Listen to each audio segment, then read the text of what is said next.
It may be a lying season, but I'm telling the truth when I tell you that the Florida Gators are going to be improved in 2024.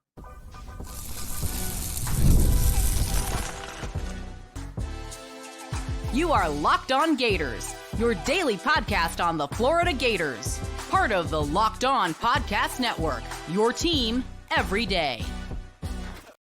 Hello, and welcome back to another episode of Locked On Gators, part of the Locked On Podcast Network, your team every day. Thanks for making Locked On Gators your first listen of the day. We are available daily and free wherever you listen to the podcast and on YouTube. Happy Monday. I'm Brandon Olsen. Find me on Twitter at WNS_Brandon. Find all my written work with Giants Country and NFL 33. These days, every new potential hire can feel like a high-stakes wager for your small business. That's why LinkedIn Jobs helps you find the right people for your team faster and for free. Post your job for free at linkedin.com/lockedoncollege. Terms and conditions do apply. And like I said, the Florida Gators in 2024 are going to be better than they were in 2023. Even if you do account for their schedule this year's harder than it was last year, I still think the Florida Gators will have a better record. The Florida Gators will be bowl eligible, in my opinion, this year. I think one of the main things is the experience there. This is something that we kind of sat through last year. And throughout last year, when things started to get pretty rough, one of the main things that Florida Gators fans like myself and like yourself kind of sat through was there's a lot of true freshmen playing. This is a very young team, or was a very young team in 2023. And so a lot of us kind of just sat through there and went, these are growing pains. These guys will be better next year. And that should be the expectation, right? I mean, looking at who played the most snaps last year, offensively, you had guys like Jake Slaughter was a redshirt freshman in his first year as a starter. Hayden Hansen was a redshirt freshman in his first year as a starter. Eugene Wilson III was a true freshman. Arliss Boardingham, redshirt freshman. Obviously, Trevor Etienne is no longer here, but there was a lot of youth being played early on, and I mean that's just offensively. And then you turn around and you look at the defense, and first off, Jordan Castell played more snaps than anybody on the entire defense. True freshman. You can look at guys like Shamar James, who is a sophomore. You can look at guys like Bryce Thornton, who is a true freshman. You can look at guys like, Tyreek Sapp is still young. Kelby Collins was a true freshman. TJ Searcy was a true freshman. Devin Moore was a sophomore. There's a lot of youth that played on that offense and defense in 2023. And that was a big reason for people to kind of sit through the rough season that 2023 was and go, things will be better next year. And I do think it's fair to expect things to come to fruition. And I know that I'm kind of the spokesperson at this point of when you have all of these guys that you say will be better, odds are not all of them will be better. And I still stand by that. And I'm never going to stand off that. I'm never going to come off that. But I will say that when we go, all these young guys, people are going to give up, people are going to improve. I bit my tongue, whatever it is. Sure, not all of them will live up to the hype. Not all of them will live up to your expectations. But for Florida, there's so many players that we sat through last year and we were like, oh, like they're really young and they're playing a lot. There were so many of those guys that you feel that, let's say, half of them, like let's be conservative here and say half of the young players from last year continue the improvement they were expecting. I'm not saying huge leaps and jumps. I'm not saying that. I'm saying just gradual improvement. Half of them, half of those guys make those improvements. You're talking about significantly better because, yeah, marginal improvements, sure. But when you have multiple players making those marginal improvements, it becomes pretty significant at that point. And so I think for me, like that's one of the big reasons that I think this team will be better in 2024. This team will be improved in 2024 and will have a better record in 2024 because they played so many young players that theoretically they should be considerably improved just with that experience alone. And I'm not just saying that's a Florida exclusive thing. Like, we could talk about week 1. Miami last year was one of those teams that also played a lot of young players, whether true or redshirt freshmen, or true sophomores too. A lot of young players. And Miami, Florida, they play each other week 1. And it's going to be, I think that's going to be a pretty good test for who's better at developing these guys. Because both these teams were incredibly young last year. Both these teams had, I want to say for Florida fans, like, at least my branch that I communicate with mostly had relatively reasonable expectations of make a bowl game. And that's the expectation. It's not what we want to do, but make a bowl game. And that's what it is. And that didn't happen. And I know that Miami fans were like, 12-0. And that didn't happen either at all. Not even close to that one. I will say that you guys missed the mark a little bit more than Florida did.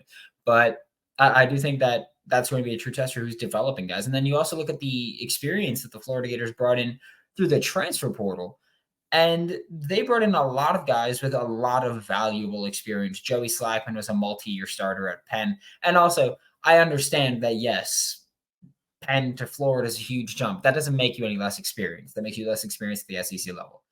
Caleb Rillos, no idea what role he's going to play. He does have to redshirt, I believe, because of a Department of Defense type thing, because he's coming from a military academy. He's still going to be in that tight end room with them.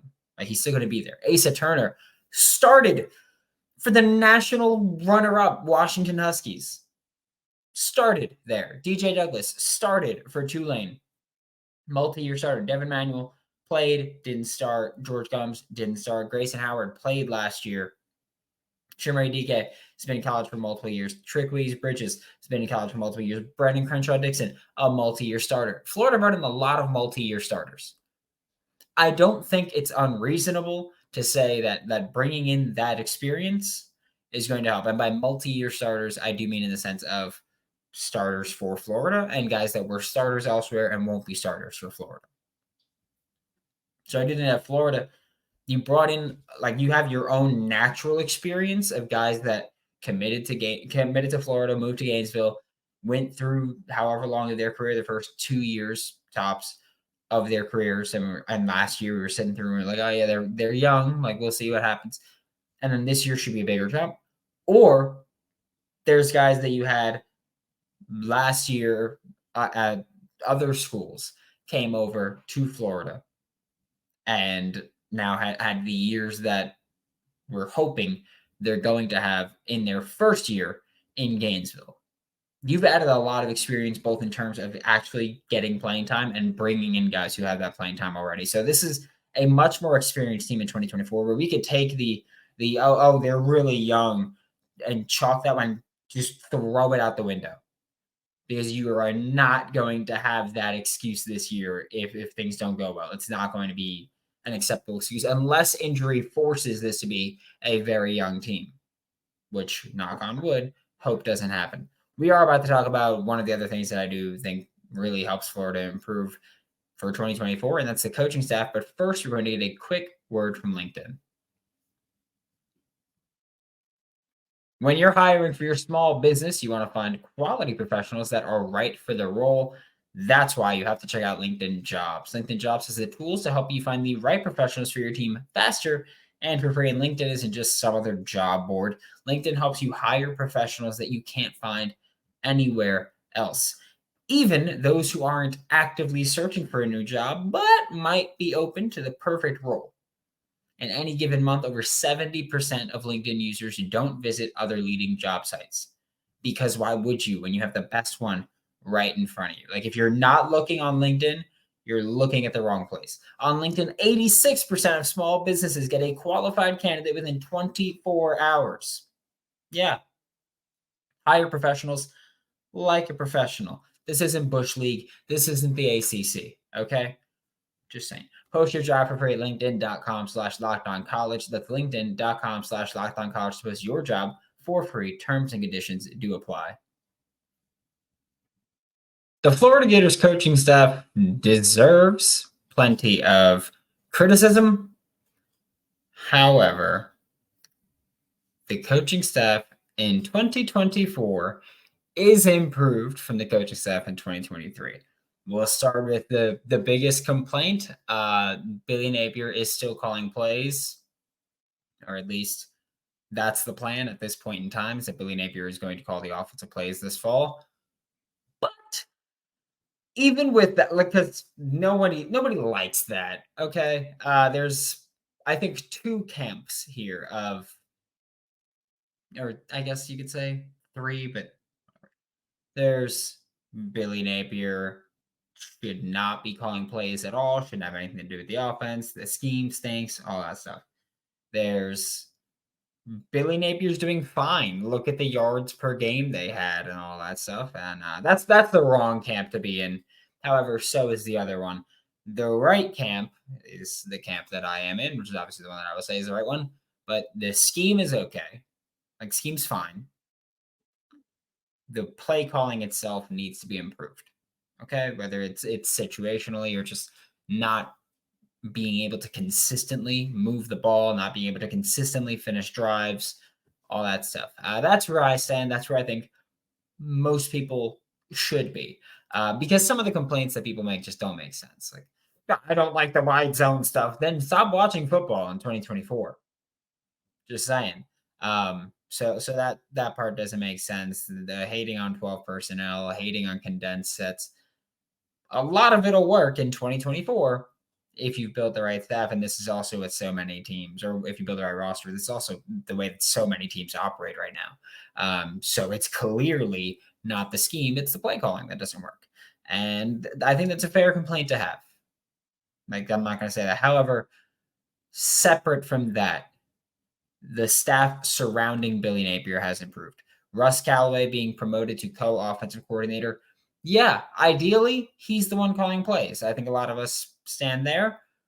But him getting this promotion will still impact the offense more. And we were talking about this in the Locked On Gators Discord the other day, where, yeah, he's not calling plays, but that doesn't mean he's just still the tight end coach.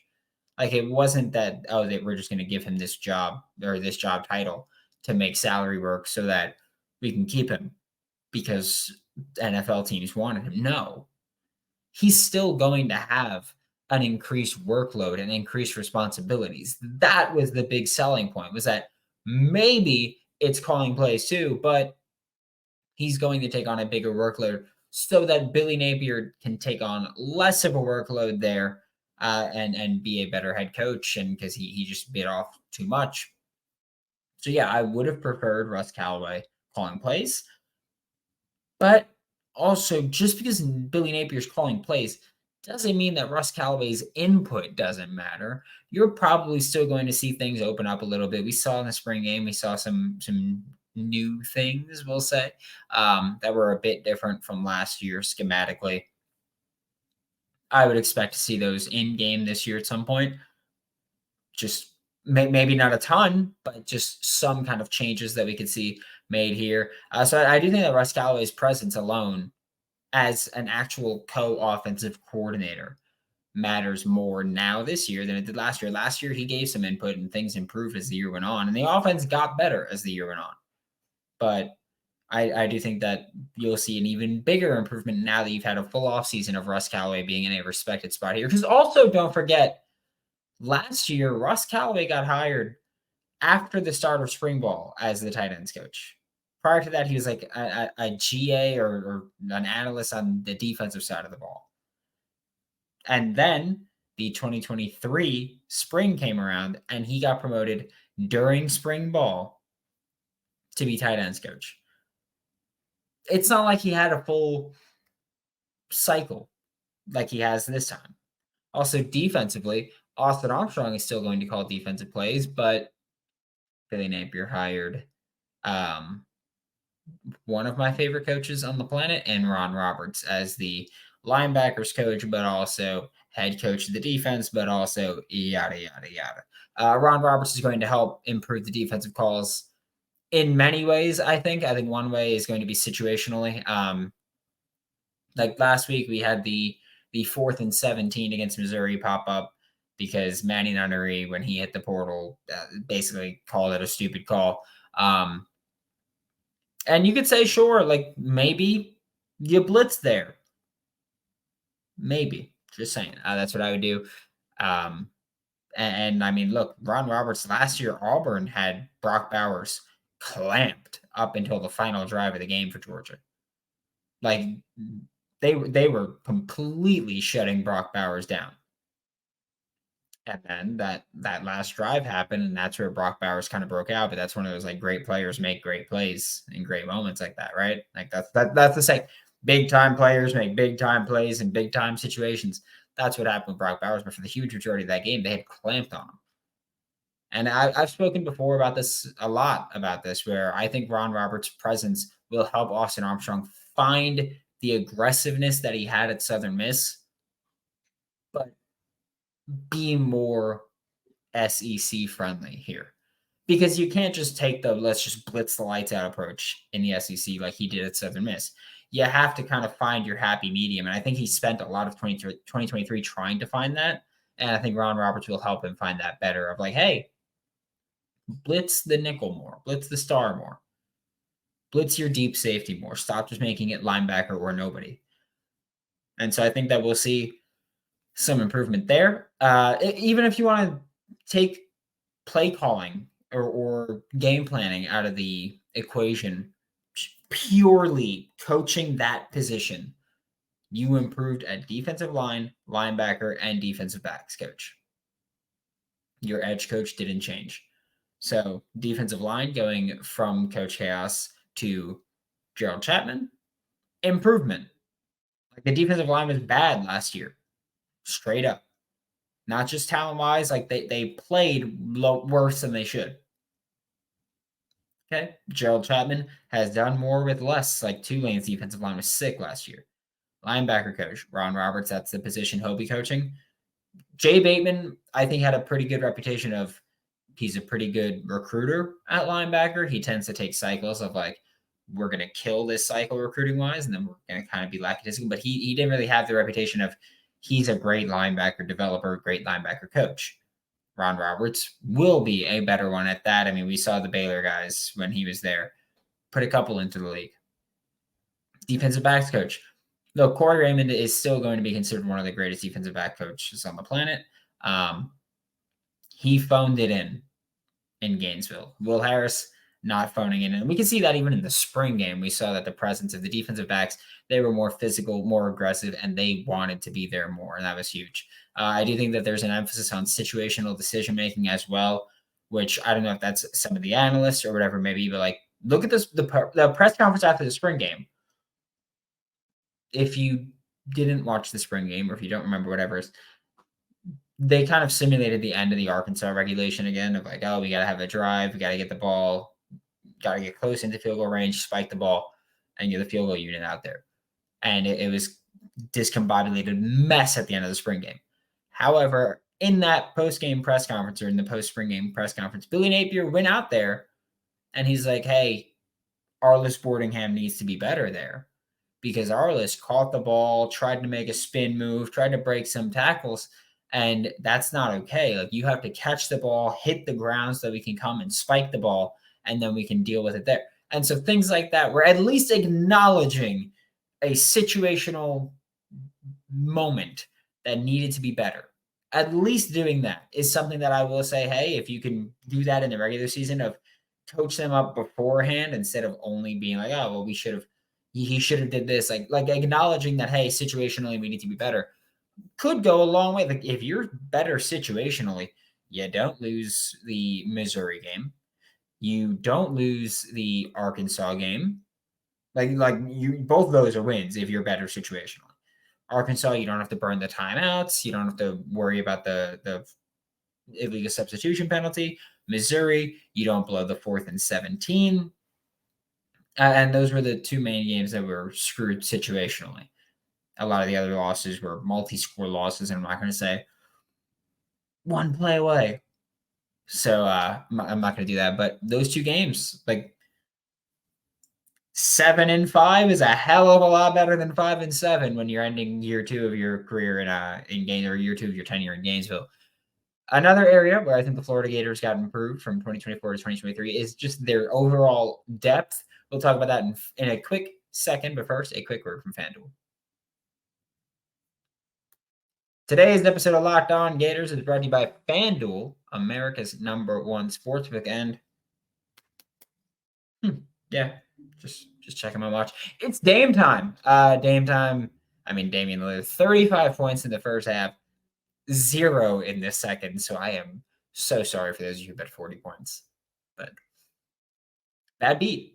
But playoff time in the NBA and NHL. Baseball's in full swing. Digger Tuesdays tomorrow. FanDuel is your place to bet on every game. Right now, new customers get $150 in bonus bets guaranteed. $150 whether you win or lose. So you bet on slap shots, home runs, threes made, same. All on an app that's safe, secure, and easy to use. And I don't know what you're waiting for. Visit FanDuel.com/lockedon and make your first bet an automatic win. Remember that FanDuel is America's #1 sportsbook. Thanks for making Locked On Gators your first listen of the day. Every day, we are available daily and free wherever you listen to the podcast and on YouTube. And I do think the Florida Gators' depth in 2024 is significantly improved from 2023. Just looking at all of the additions that we saw, like I'm going to start with the transfer portal. Like you look at what Florida brought in 2024 and how they kind of stacked talent and how things worked out there. Like at quarterback, 2024, you're going to have backups in DJ Lagway, the top quarterback in the 2024 recruiting class, high school class, and then Clay Millen from Colorado State in the transfer portal class. I will take that over Max Brown and Jack Miller III and Michael Leone. And that is not like I've said for a long time that I like Max Brown. I think he can be really good. We'll see. I hope it works out at Charlotte. But behind them wasn't a ton, right? Now you've at least guys where you go, you've at least brought in guys where you can go, all right, I can see the vision here. If God forbid, knock on wood, something were to happen to Graham, you go, at least like we're not just completely screwed out of everything there, because that would be just atrocious. You look at the offensive line situation last year, it was terrible. And Billy Napier has pretty openly been like, yeah, like last year we got banged up at tackle, and it was either that we didn't trust our other backups to actually play, and we were forced to play guys hurt, and it was a whole mess. But you brought in Brandon Crenshaw-Dixon as a starter, and then you brought in Devin Manuel as a backup, at least for this year. And you go, okay, like if something were to happen, and both of those guys can play both spots. So you go, if something were to happen, as well as Austin Barber playing both spots. So if something were to happen, were to Brandon Crenshaw-Dixon or Austin Barber, Devin Manuel can step in at either spot. Having Devin Manuel, Brandon Crenshaw-Dixon come in allowed you to move Damian George from tackle to guard, where now you have the youth from last year, the young interior guys stepping up, and you've got better depth behind your presumed starters of Damian George and Kanasha Harris. Like you've improved there. Your edge room got better by bringing in George Gums Jr. and LJ McCray from the recruiting class as well. Like you've now got a guy in George Gums Jr. who's been in college for a few years and is still learning how to play edge, but also LJ McCray, who's just coming in from high school, whereas George Gums Jr. has at least been in a college development program for, again, a few seasons now. You look at the defensive back room, specifically at safety. You brought in Asa Turner immediately starter, because guess what? He started on the team that almost won the national championship. You brought in DJ Douglas, who could play at safety and star. You brought in Trickwise Bridges, who played corner at Oregon. He's going to move back to his natural safety spot at Florida. Like you've improved your safety room immediately, significantly. Bryce Thornton, who started half the year last year at safety, is going to be a rotational player at this point. Jordan Castell is still going to be a starter, hopefully going to take some snaps off every now and then because he deserves them. But depth-wise, you improved safety as well. Your receiver room, you brought in Chimere Dike. You haven't lost anybody yet. I'm still not sold that you're not going to lose someone that's valuable to your receiver room right now, but you've improved your receiver room there, at least again, for the time being, as well as someone like Andy Jean, Aiden Mizell taking on larger roles this year, playing more this year. Like, you improved throughout, really, everywhere. Linebacker, I don't think you necessarily improved your depth through the transfer portal because you brought in Grayson Howard and you lost Scooby Williams. I think you improved your starters there. But when you look at the high school class, you go, okay, Aaron Childs, Miles Graham. Yep, we improved our linebacker room as well with depth.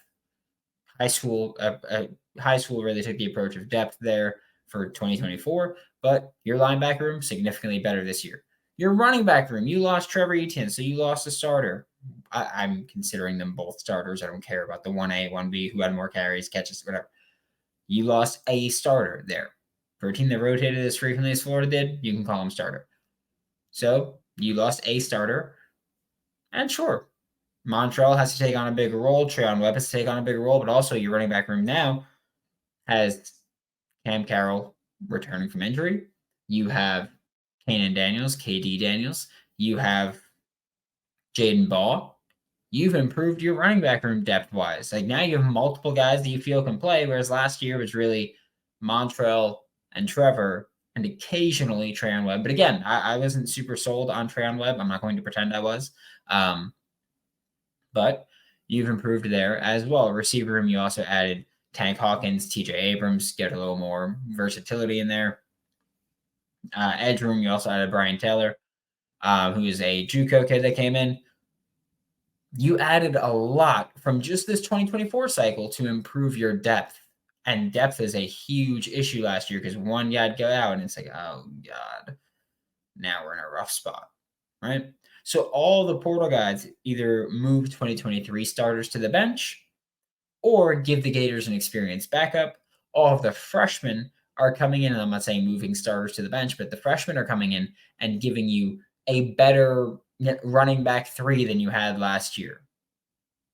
A better wide receiver 4 than you had last year. A better edge 3 than you had last year. A better safety 2 or safety 3 or safety 4 than you had last year. So the 2024 class should have multiple guys and from the high school class that won't redshirt because they can rotate in and contribute immediately to a team that desperately needs it. So I do think that the Florida Gators, for all the criticism that you can give, and even roster building, you can give a lot of criticism to this coaching staff. I do think that they deserve at least the credit of you've improved your roster from 2023 significantly from 2024. Like, I think even the most pessimistic Florida Gators fans will go, the roster's way better. If you don't win games, it's on the coaching staff this time. And it should be. Thanks for making Locked On Gators your first listen of the day, every day. We are available daily and free wherever you listen to the podcast. We'll be back tomorrow to talk more. Yeah, unsurprisingly, Florida Gators. For Locked On Gators, I'm Brandon Olsen. Don't forget to follow me on Twitter at WNS_Brandon. Find all my written work with Giants Country and NFL 33, and I'll see you all next time.